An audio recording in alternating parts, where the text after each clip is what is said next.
Hello. Welcome along to episode 171 of Adventures in Pop. It's a delight to be here, and I'm particularly delighted that you're here because I was wondering if you'd turn up, and you have done. So that's fantastic. There's a rather lot going on actually here in the UK today. We've got a general election, but I'm not here to talk about politics or general elections. I have voted. I took my dog to the polling station. There seems to be a whole thing of dogs at polling stations. But let's not talk about that. Instead, I want to talk a little bit about some of the conundrums I think that today's homespun singer-songwriters who are doing all their kind of songwriting and production stuff at home. I want to talk about some of the kind of thought patterns I think we get into, and how I'm trying to not get into them. One of the things that this chap Dan said to me, who is in this PR company, who's helping with the promotion of Strange Alien, the album, which came out at the end of May, and I'm sure you've heard it and have memorised it off by heart by now. 12 lovely tracks available on Spotify and your favourite streaming platform. Oh, and by the way, if you're thinking of subscribing, why not? Because look, I've got nearly 30,000 subscribers, and the only problem is that I'm a bit short of you. I think you would be a fabulous subscriber, so give it a go.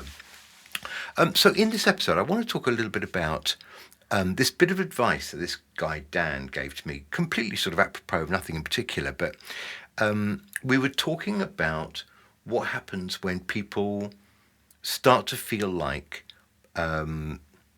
they're beginning to make it. I suppose they're beginning to get an audience. They're beginning to get bigger numbers. They're beginning to start sort of feeling like maybe people are taking them seriously, and therefore, because people are taking them seriously, maybe they need to take themselves more seriously than they were doing before. Now, I don't want you to think that I therefore think I'm on the cusp of superstardom. I don't really think that is the case, but I guess I've had good numbers. I've had a few more people getting in touch.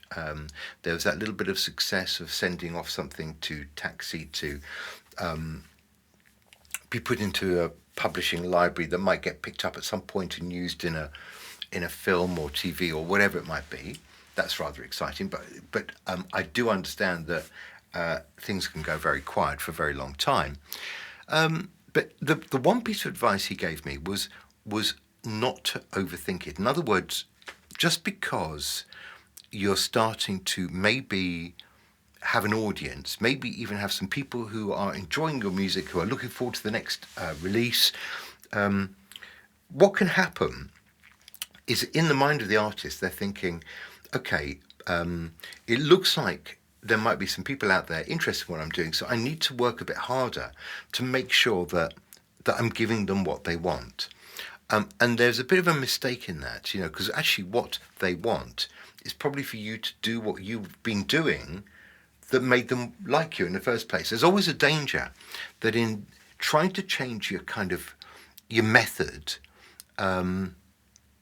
you might slightly lose it. Actually, you might be trying too hard to think about what it is your audience wants, and forget about what it is that made them like you in the first place. That authentic you. So Dan was saying to me, whatever you do, don't change it too much. Don't overthink it. Don't. I mean, obviously, you want to broaden and develop your songwriting skills and style, yes, but at the same time, don't sit there trying to work out some kind of spreadsheet formula based on whatever data it is you think you've got from the public, and always that is quite spurious. Don't start then writing different sorts of songs in a different way because you think that's what they want. That, in essence, is the point, isn't it? Which is, don't start changing a method. There are some brilliant examples in pop music history of artists who, having had a really, really successful kind of debut album, And it does tend to happen to artists, maybe nearer the start of their career. So they launch themselves onto the scene. They have an amazing success with their first album, and then what they really really want, these artists, is to have artistic control. And sometimes that's fine. I don't think it's done Kate Bush much harm. But sometimes it's a disaster. And there are some really fine examples of kind of, commercial suicide because the artist, now that they were famous, decided that this is what they needed to give to the public. I'm thinking in particular, this rather ages me, but going back to the 80s, Terence Trent D'Arby, do you remember him? He's actually changed his name to something else, which I haven't got to the tip of my fingers here. But he made this really good first album, introducing the hard line of Terence Trent D'Arby. It was, mid to late 80s, maybe 86, 87. Did really well. Number one album, sold 1 million copies in this country. Did well around the world. Really set him up as a major star. And then his second album, he was given complete artistic control of that second album, which I think was called Neither Fish Nor Flesh. I mean, even that is a bit of a worry, isn't it? I've got to say, I loved the debut album of ABC, produced by Trevor Horn, The Lexicon of Love, did really well. Again, a million selling album. And they also decided that they could do this on their own from now on. They didn't want to have another Trevor Horn album. They wanted to do their own.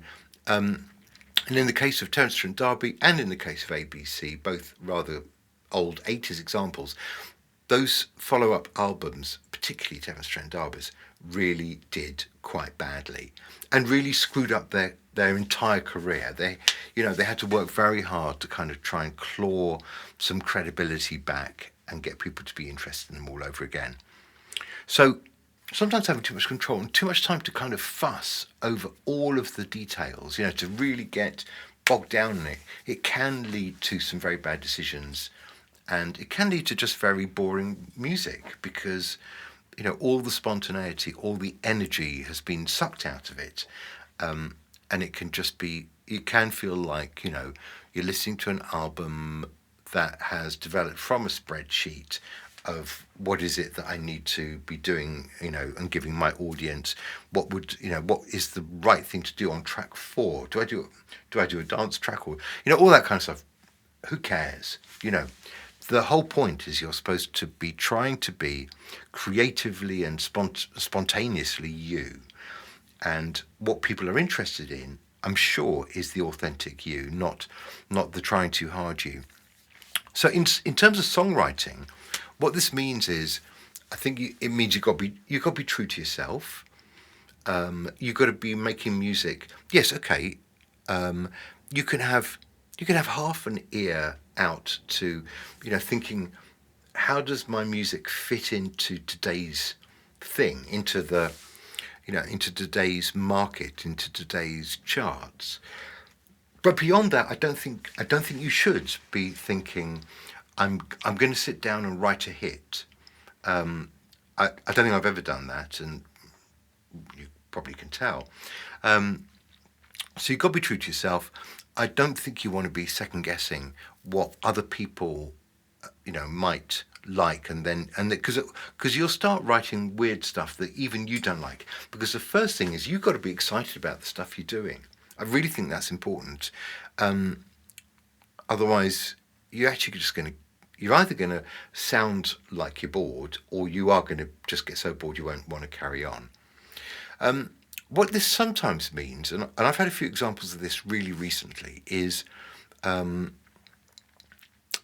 it's a slightly different problem, but it's part of the same thing, which is sometimes I will start writing a song, and because I've now got a certain sort of idea in my head of a standard that I need to kind of reach if I'm going to release this track, it has to be this good. If I'm halfway through it and I'm thinking, I don't think this isn't going to get there, there is a I think a kind of a tendency, a temptation just to give it up, because you're halfway through the song and you're thinking, okay, this is I know what the melody is, I know how it goes, I know what the words are, I've done half of the arrangement, I haven't mixed it yet, but it's okay, but it's not really good enough to be on an album. So why don't I just junk it right now? I would say don't do that, because sometimes you're persevering. I probably have mentioned this before, but sometimes you're persevering with a song. You're wondering really where it's going. You're wondering if it's going to be any good. You're a bit half-hearted about whether it is any good. And then it can be right towards the end of the songwriting or the arranging, performing process. Then what happens is suddenly there'll be something, you'll add something or you'll change something, quite late on, and suddenly this thing bursts into life and you think that, right, I've got it. And that moment can happen really late on. So don't be junking your stuff just because you're thinking, oh, well, this is never going to make the standard I've set for myself. That's the same kind of problem as second guessing what it is your audience might want from you. Let's not do focus groups. Just, yes, I know it's fabulous to have feedback, but you want to have feedback about stuff you've actually put out there, not stuff that, is half written and you're already in a bit of a tiz because you don't think it's going to be as good as the last thing you did, or it's not going to be what people want from you. Who knows what people want from you? And if you change your style because you want to be true to yourself, then you will find an audience, who appreciate what you are doing because it's coming from you and it's authentic. So don't give up on something halfway through. See it through to the end. Yes, then you've got to apply the really kind of good judgment of, does it go anywhere or does it go in the bin? That's fine, but not until you get to that point. I think that's a hard and fast rule. Okay, that's lovely. I want to leave you now with a bit of a random new track, but this is a song that was written about a year ago. It might yet make it to an album, I'm not sure.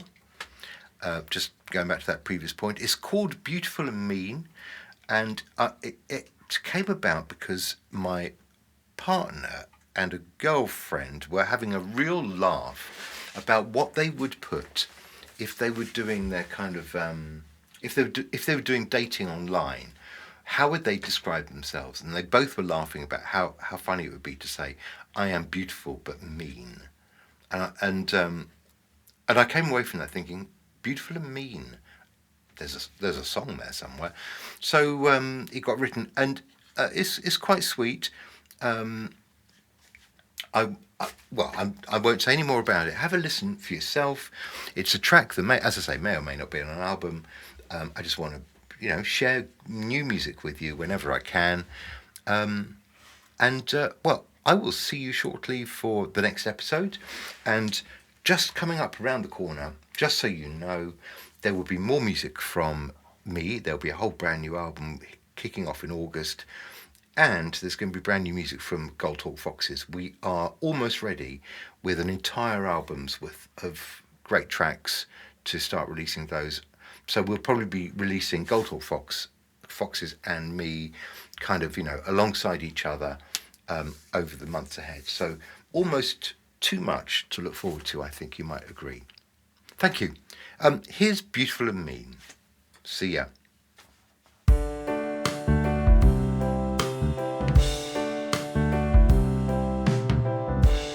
So I said, tell me about you. Tell me about your world and where you've been. And you said, all you need to know is I'm beautiful and mean. Oh, we laughed, how we laughed, in the way that you can with a stranger.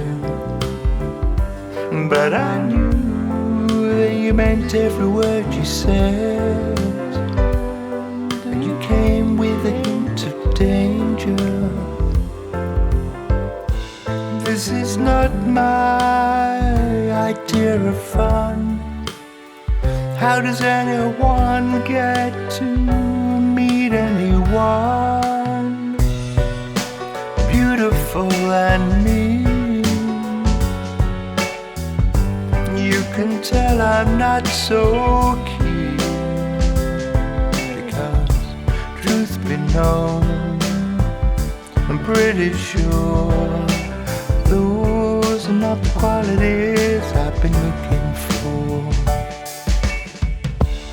So I said, tell me about your past. How did you become who you are today? And you just smiled and said, are you my therapist? And that was just about all that you had to say. Well, I stuck around 'cause the night was young. But tell me, how does anyone get to meet anyone beautiful and me? You can tell I'm not so keen, because truth be known, I'm pretty sure those are not the qualities I've been looking for. One drink later, it occurs to me,